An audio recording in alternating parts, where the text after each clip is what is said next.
ఏది ఏమైనా ఈ సమస్యలను పరిష్కరించాలి, చిక్కుముళ్ళను విప్పాలి, చీకటి రోజులు పోవాలి, వాళ్ళ జీవితాలలో వెలుగు నింపాలి అని గ్రూప్ 1 సమస్యను పరిష్కరించి ఇదే వేదికగా నియామక పత్రాలు ఇచ్చిన. వాళ్ళకంటే ముందే మీకు ఇచ్చుండొచ్చు, కానీ గ్రూప్ 2లో ఈనాడు గ్రూప్ 1లో సెలెక్ట్ అయిన వాళ్ళు చాలా మంది సెలెక్ట్ అయ్యారు. ఒక్కసారి వాళ్ళ గ్రూప్ 2 ఉద్యోగాలు ఇచ్చిన తర్వాత గ్రూప్ 1 ఇస్తే ఈ ఖాళీలు మళ్ళీ నోటిఫికేషన్కి వెళ్లాల్సి వస్తుంది. ఎందుకు మొదట గ్రూప్ 1 ఇచ్చినాం, గ్రూప్ 1లో సెలెక్ట్ అయినాక మిగిలిన అన్ని ఖాళీలని ఇవాళ గ్రూప్ 2గా మిమ్మల్ని భర్తీ చేస్తున్నా.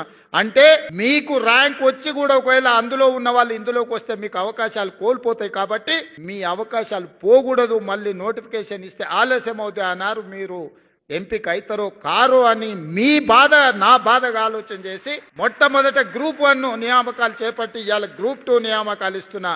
మీ తర్వాత గ్రూప్ 3 నియామకాలు ఇస్తా, తర్వాత గ్రూప్ 4 నియామకాలు ఇస్తా.